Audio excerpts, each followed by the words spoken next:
3 उम्र दराज औरतों का खून हुआ था और तीनों बांदा उत्तर प्रदेश की रहने वाली थीं। पर सवाल ये था कि इन तीनों का खून हुआ क्यों? क्या इन तीनों का आपस में कोई कनेक्शन था, या ये किसी सीरियल किलर की मानसिकता का शिकार हुई थीं, या फिर ये घटनाएं आपस में जुड़ी हुई नहीं थीं? इनका कातिल कौन था? यकीन मानिए हमारा आज का केस आपको चौंका देगा जब आप इन तीनों खून के पीछे का कारण जानेंगे।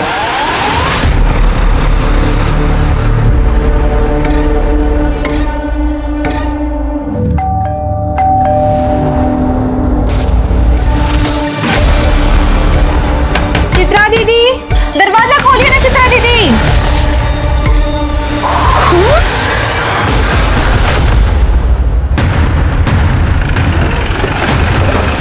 आइए ना साहब।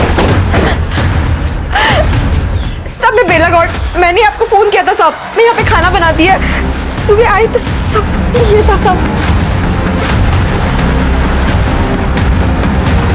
जरा चेक करो,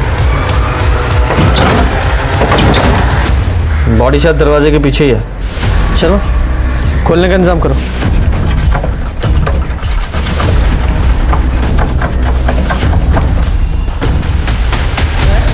घाव काफी गहरा है और हो सकता है कातिल ने घर के ही किसी बड़े चाकू का इस्तेमाल किया हो।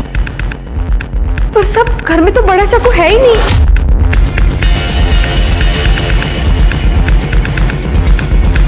घर में और कौन कौन है? सब चित्रा दीदी और उनकी बेटी रेणु, बस 2 ही लोग थे। चित्रा दीदी के पति का एक्सीडेंट 5 साल पहले ही हो गया था। पर सब वैसे तो रेणु दीदी इस टाइम पे घर पे ही होती है। रेणु का नंबर है? रेणु का नंबर? हाँ सर, नंबर स्विच ऑफ। इस घर में रेणु का कमरा है? हाँ साहब, उधर।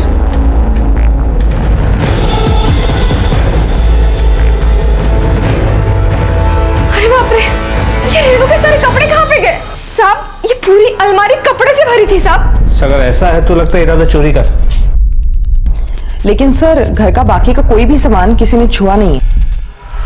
मैंने चित्रा का रूम भी चेक कर लिया, लेकिन वहां पर भी सारा सामान जैसे था वैसे ही है। सर, उसका फोन टूटा हुआ था, लेकिन जो ज्वेलरी बॉडी पे थी उसको भी किसी ने छुआ नहीं था। तो सिर्फ रेणु के कपड़े लेके कोई क्यों भागेगा? ये रेणु और उसकी मां चित्रा के बीच आपस में कुछ अनबन थी किसी प्रॉब्लम को लेकर? हाँ साहब, और रेणु के बॉयफ्रेंड शेखर की वजह से थी अनबन। मुझसे बहस करने की कोई जरूरत नहीं है। क्यों ना बहस करूं माँ? अरे शेखर अच्छा लड़का नहीं है। वो जानता है कि ये बंगला और मेरी सारी जायदाद की इकलौती वारिस हो तुम। वो तुमसे नहीं, तुम्हारी प्रॉपर्टी से प्यार करता है। माँ, शेखर अच्छा लड़का है, पढ़ा लिखा है, अच्छी नौकरी करता है और उसको आपकी एक फूटी कौड़ी भी नहीं चाहिए। और वैसे भी उसने कहा है हम शादी करके बांडा से बहुत दूर चले जाएंगे। हाँ, सही कहा उसने। तुम जैसी भोली भाली लड़कियों को ही तो ऐसी शादी लड़के फंसाते हैं। माँ, कभी तो किसी पे भरोसा करके देखो।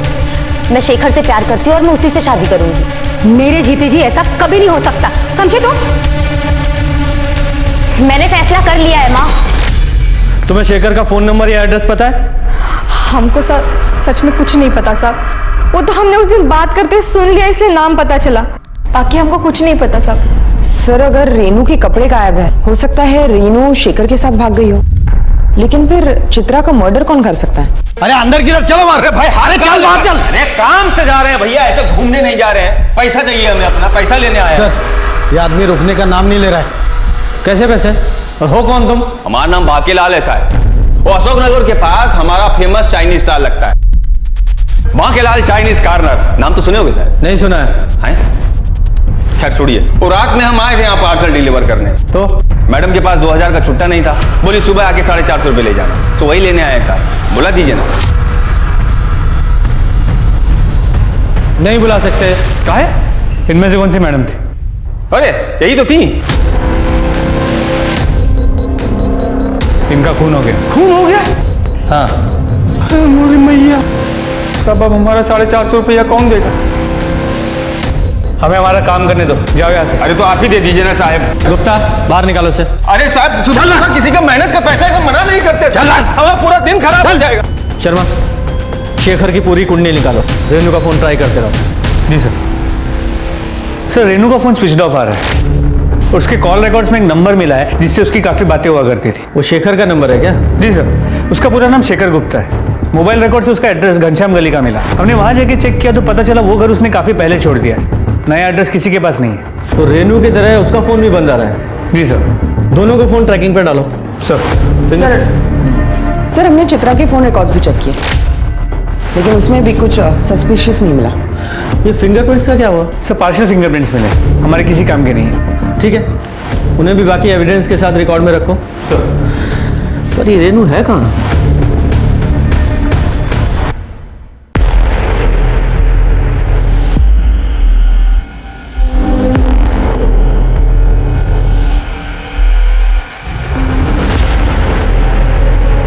शेखर, ये सब करना जरूरी है क्या? हमारे पास और कोई चारा नहीं है।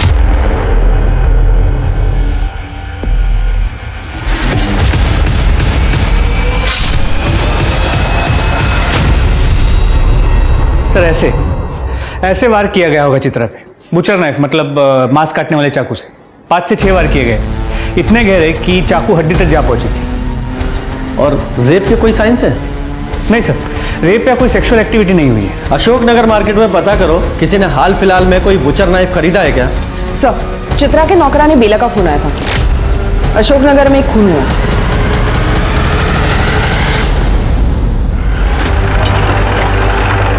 साहब आइए ना साहब।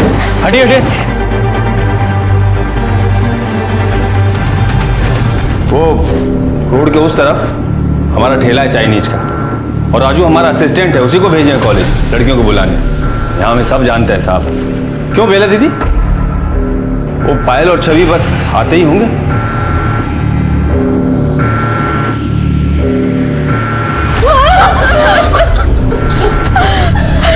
संभालो अपने आप को। बेटा, आपकी माँ की किसी से कोई दुश्मनी थी? मतलब कोई ऐसा किसी पे शक हो आपको जो इन्हें मार सकता हो? नहीं सर, माँ तो हमेशा अपने टिफिन के बिजनेस में बिजी रहती थी, और जब कभी हमें समय मिलता था हम भी उनकी मदद कर देते थे। सर हम लोग ताश खेलते हैं और पायल तो लोकल रमी चैंपियन है, तो शायद ये उसी ताश की गड्डी का हो। किसी से पैसों को लेकर अनबन थी क्या? हाँ सर, माँ ने एक साहूकार से 50,000 रुपए उधार लिए थे, लेकिन माँ तो कह रही थी उधार के पैसे इकट्ठे हो गए हैं। तू जाके चेक कर।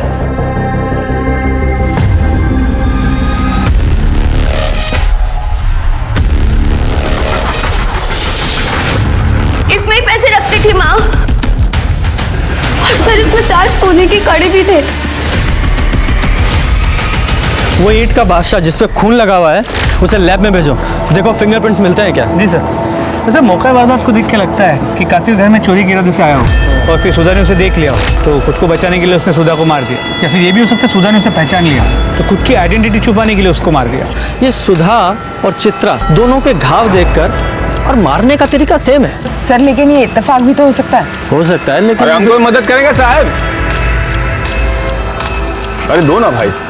लीजिए साहब, चाय लीजिए, हमारे ठेले का चाय है। सोचा हम भी थोड़ा पुलिस की मदद कर दें। क्यों राजू? अरे लीजिए ना। नहीं चाहिए। अरे साहब, कोई मदद चाहिए हो तो बताइए हमें। यहाँ सब लोग मदद मांगने हमारे ही पास आते हैं, बहुत इज्जत करते हैं हमारी। यहाँ वो क्या कहते हैं? भाई। यहाँ के भाई हैं हम। हाँ भाई हैं ये। भाई है तो यहाँ का ज्यादा भाईगिरी दिखाएगा ना, सीधा हवालात में डालूंगा। हमारे काम के बीच में ये अपनी नाक घुसेड़ना बंद कर, समझा? अरे साहब, अरे आप तो बुरा मान गए साहब। साहब बहुत गुस्से वाले हैं, हम तो खाली मदद कर रहे थे साहब। वैसे पायल और छवि ने बताया होगा आपको कि निर्मला चौधरी से सुधा का 36 का आंकड़ा था। चलो भाई चल। कौन है निर्मला? उसने भी टिफिन सर्विस का काम शुरू किया था ना, तो सुधा से कम रेट में खाना दे रही थी। तो सुधा और वो निर्मला का दोनों का आपस में बहुत झगड़ा हो गया था साहब। मेरे कस्टमर छीनना बंद कर। अरे मैं क्यों छीनूंगी तेरे कस्टमर? उन्हें हमारे यहाँ का खाना पसंद है, और जब उन्हें अच्छा खाना सस्ते दामों पर मिल रहा है तो वो तेरा घटिया खाना क्यों खाएंगे? मेरे खाने को घटिया बोली तो? मैं नहीं, तेरे कस्टमर बोल रहे हैं। ये धंधा मैंने पहले शुरू किया था। ए, आजाद देश में रहते हैं हम, तू मुझे धंधा करने से नहीं रोक सकती। चलो निकल। लेकिन कुछ समय बाद कस्टमर वापस सुधा के पास आ गए। जिसकी वजह से निर्मला बहुत भड़की हुई थी। कस्टमर्स को तो वापस आना ही था। अरे कब तक तेरा घटिया खाना खाते? कुछ भी बोल रही है ये। गलत लोगों से पंगा लिया है तूने। तू जानती नहीं मैं जेल में रह के आया हूँ। दोबारा वही भेज दूंगी जहां से तू आया है, समझे? देखना मैं तेरा क्या करता हूँ मैं तेरा, समझी ना? अरे मार डालूंगी तुझे, समझे? निकल यहाँ से। इस एरिया में एक ही टिफिन सर्विस रहेगी, समझे तू? और वो भी हमारी। तो ये मुकेश चौधरी जेल जा चुका है? हाँ साहब, वो शाहिदपुर गांव में कोई कांड किया था जिसके चक्कर में वो जेल गया था। उसका एड्रेस बोलो। हाँ, वो यहीं रहता है, मकान नंबर 10। 10 नंबर तो यही है। भाई साहब, ये मुकेश और निर्मला का घर यही है? हाँ यही है। पता है कहाँ गए? सर सुबह 8:30 बजे कहीं बाहर जा रहे थे। अच्छा, उसका नंबर है? हाँ है ना सर। शर्मा ले लो। सर मुकेश के नंबर को ट्रैकिंग पे डाल दिया है और शाहिदपुर पुलिस स्टेशन को मुकेश के केस की डिटेल्स हमें भेजने के लिए कह दिया। और सर लोकल मार्केट से पता चला है हाल फिलहाल में कोई बुचर नाइफ बिकी नहीं है। तो हो सकता है कातिल ने बुचर नाइफ कहीं और से खरीदा हो, या ये भी हो सकता है उसके पास पहले से हो। ये रेनी और शेखर का क्या हुआ? सर दोनों के फोन अभी भी स्विच ऑफ, पूरे प्रदेश में अलर्ट जारी कर दिया। सर आपको क्या लगता है ये चित्रा और सुधा के कत्ल में कोई कनेक्शन है क्या? क्योंकि कोई कॉमन लिंक नजर तो नहीं आ रहा। एक लिंक है ना, बेला गौड़, जो दोनों क्राइम सीन पर मौजूद थी। वो चित्रा और सुधा दोनों को जानती है। चित्रा के घर में चोरी नहीं हुई, लेकिन सुधा के घर में चोरी हुई है। अगर ये मान भी लें कि इस बेला गौड़ ने दोनों को मारा है, तो मोटिव क्या हो सकता है? सर बेला का मकान मालिक संजय चतुर्वेदी आपसे बात करना चाहता है। बुलाओ। सर बस्ती में हम आपसे ये बात कर नहीं पाए, लेकिन सुधा और बेला के बीच में कुछ भी ठीक नहीं था जब से वो कूड़े वाला हादसा हुआ था। कूड़े वाला हादसा मतलब? सर वो सुधा नॉनवेज पकाती है और उसका बचा हुआ जो भी गंदगी है ना, वो पंजे और हड्डी वगैरह, वो सब बाहर कूड़ेदान में डाल देती थी। और बेला को उसकी बदबू से बहुत दिक्कत होती है क्योंकि वो शाकाहारी है। सर बेला ने सुधा को कई बार बोला वो कूड़ा वहाँ से हटाने के लिए, और एक दिन कुत्तों ने वो कूड़ेदान पलट दिया और वो सारी गंदगी बेला के घर के सामने बिखर गई। तुमने तो हमारा धर्म ही भ्रष्ट कर दिया रे। ज्यादा ड्रामा करने की जरूरत नहीं है तुझे। मैंने तो सुना है तेरा बेटा आशीष चिकन तंदूरी खाता है रफीक के ठेले पे। आशीष को हाथ लगाने की। अभी तो सिर्फ थप्पड़ मारा इसे, अगली बार ऐसा कुछ किया ना साले ने तो कंप्लेन कर दूंगी। तो देखना फिर आएंगे मेंटल हॉस्पिटल वाले इसे लेने। हट। छोड़ूंगा नहीं तेरे को, चौड़ा ठोक के रहूंगा। सर आशीष बेला का इकलौता बेटा है और बहुत सर पर चढ़ा रखा है उसको। नौकरानी का काम करती है पर इतने पैसे पता नहीं कहाँ से लाती है कि उसकी हर फरमाइश पूरी करती है। किराया देने के लिए पैसे नहीं है सर उसके पास। और आज सुबह जब मैं किराया लेने गया तो बहुत हो गया तुम्हारा नाटक। आशीष को 15,000 रुपए का फोन दिलाया है और हमारा किराया देते वक्त आनाकानी करते हो। अगले महीने पैसे दे दूंगी। इस महीने पैसे खत्म हो गए। माँ ने बोला ना पैसा नहीं है। ये झूठ बोल रहा है साहब, इसने हमें छेड़ा था, इसीलिए तो आशीष ने इन पे हमला किया था साहब। झूठ बोल रही है सर, कब छेड़ा हमने तुझे? साहब महीने के किराए के लिए हमने इनके पास कुछ दिनों की मोहलत मांगी थी, तो ये हमें 1 महीने की मोहलत दे दो ना, हम अगले महीने आपको पक्का किराया दे देंगे। पैसे नहीं है तो किसी दूसरी तरह से दे दो ना किराया। मतलब? छोड़ो। निकल। सर झूठ बोल रही है ये। भगवान से भी तो तुझे डर नहीं लगता ना? ऐसे कैसे बात करते हैं? चुप। शांत हो जाइए। आशीष कहाँ है? आशीष नहीं है साहब, वो बाहर गए। शर्मा जरा फोन लगाओ उसे, नंबर दीजिए। सर आशीष घर पे नहीं है और ना ही कोई चाकू मिला। सर उसका फोन रिंग हो रहा है मगर वो उठा नहीं रहा। जिस दिन सुधा का मर्डर हुआ उस सुबह आशीष कहाँ था? वो तो सो रहा था साहब। पर आप ऐसे क्यों पूछ रहे हैं साहब? साहब हमारे आशीष ने किसी का खून नहीं किया साहब, वो कभी किसी का खून नहीं करेगा साहब। तो फिर वो गायब क्यों है? जैसे ही आशीष आए पुलिस स्टेशन भेजना उसे, वरना बहुत मुसीबत बढ़ जाएगी उसकी, समझ गए?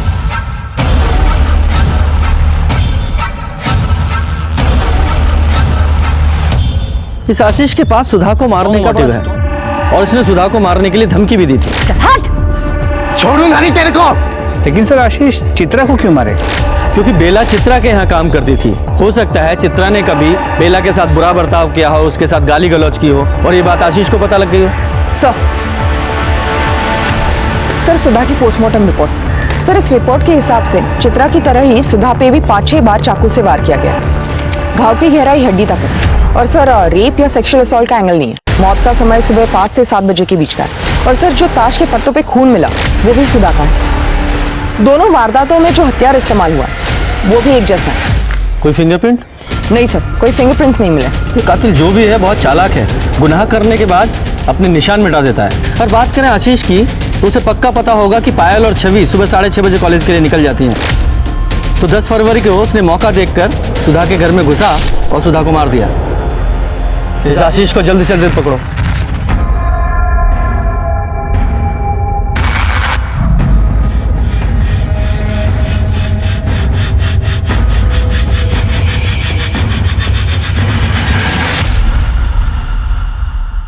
ये ले, सुबह का टाइम है, चाय पी और ये बता सुधा को कैसे मारा? सर मैंने किसी को भी नहीं मारा है। फिर 10 फरवरी को तेरे फोन की लोकेशन सुधा के घर के पास की क्यों है? बोल। सर आप शायद भूल रहे, मैं सुधा आंटी के बगल में ही रहता हूँ, तो मेरी लोकेशन वही की बताएगी ना, ताजमहल की थोड़ी ना बताएगी। बहुत होशियार बन रहा तू। गुप्ता, इसे ले जाके बोरे में भरो और इतना कूटो जिसे ताजमहल नजर आना चाहिए। चल जा। सर मैं बताता हूँ, मैं बताता हूँ। बोल। सर मैं कॉलेज में 2 बार फेल हो गया था, इसलिए मुझे पढ़ाई छोड़नी पड़ी। मेरी माँ एक सेठ के पास काम करती थी और सेठ ने मुझे सेल्समैन की नौकरी भी दी, लेकिन उसकी एक शर्त थी कि पहले मैं अपने एग्ज़ाम्स क्लियर कर लूँ। और छवि भी वही कॉलेज में पढ़ती है, तो मैंने सोचा कि मैं उससे नोट्स ले लूँगा और वो ठीक सुबह 6:30 बजे अपने घर से निकलती है कॉलेज के लिए, तो इसीलिए मैं उसके घर चला गया था। अच्छी कहानी है, बहुत सुंदर। आगे बता। जब मैं उसके घर पर गया तभी छवि, पायल, एक कहानी तुझे मैं भी सुनाता हूँ। तुझे अच्छी तरह से पता है ना कि पायल और छवि सुबह 6:30 बजे कॉलेज के लिए निकल जाती हैं। तो 10 तारीख को जब तूने देखा कि दोनों स्कूल के लिए निकल गई हैं, तो तूने उनके घर का दरवाजा खटखटाया और जैसे ही सुधा ने दरवाजा खोला तूने उन पर हमला कर दिया। तूने अंदर घर में घुसा और सुधा को मार डाला और तूने उनके गहने और पैसे चुराए और भाग गया। नहीं सर, ऐसा कुछ भी नहीं हुआ सर। उस दिन हम अकेले नहीं थे, वहां पर और कोई भी था। अच्छा, कोई और भी था? कौन था? हम सच कह रहे हैं, हमने उसका चेहरा नहीं देखा, लेकिन वो जो कोई भी था उसी ने सुधा आंटी को मारा होगा और सारे गहने और पैसे लेकर भाग गया। अच्छा शर्मा, अगर थोड़ी देर और ये यहाँ रहा तो कहानी में एक और ट्विस्ट डाल देगा, थोड़ा मसाला ऐड करेगा। हैं? कितना झूठ बोलेगा तू? इसे तब तक कस्टडी में रखो जब तक इसके चाकू की फॉरेंसिक रिपोर्ट नहीं आ जाती। सर हम सच कह रहे सर, सर क्यों झूठ बोलेंगे आप सर? सर सच कह रहे। सर अशोकनगर से किसी ने कॉल किया था, एक बंद घर से बदबू आने की शिकायत की है। चलो।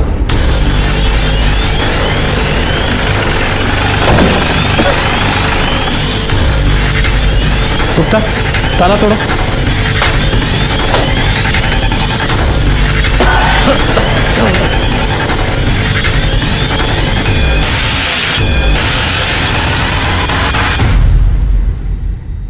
आप में से कोई नहीं जानता है? जी, मैं इसकी पड़ोसन। आपका नाम? वंदना साहू। इनका नाम क्या है? कल्पना। आखिरी बार कब देखा था इन्हें? ये करीबन 7-8 दिन पहले। 7-8 दिन पहले? 7-8 दिन से घर में कोई आ जा नहीं रहा है, कुछ अजीब नहीं लग रहा आप लोगों को? पिछले बार जब हम मिले तो कल्पना बता रही थी उसे बद्रीनाथ की यात्रा पर जाना है, तो हमें लगा कि वो बद्रीनाथ की यात्रा पर चली गई होगी। अच्छा, इनकी फैमिली में और कौन कौन है? वो कहाँ है? वो भी 3 साल पहले कोई दूसरी जाति के लड़के के साथ भागकर शादी कर ली। कोई जॉय विश्वास नाम है। भाग के शादी की? और इस शादी से कल्पना खुश नहीं थी, इसलिए अपनी बेटी से सारे रिश्ते नाते तोड़ ली थी। सर देख के लगता है इसको भी सुधा और चित्रा की तरह मारा गया। और सर लाश की हालत देख के लगता है 7-8 दिन पहले इसकी मौत हुई है। हाँ। 7-8 दिन पहले? 7-8 दिन पहले तो चांदनी आई थी कल्पना से मिलने। वंदना, हम सोच रहे हैं कि 1-2 दिन बाद में बद्रीनाथ की यात्रा पर जाकर आए। क्या बात है, तो कब वापस आओगी?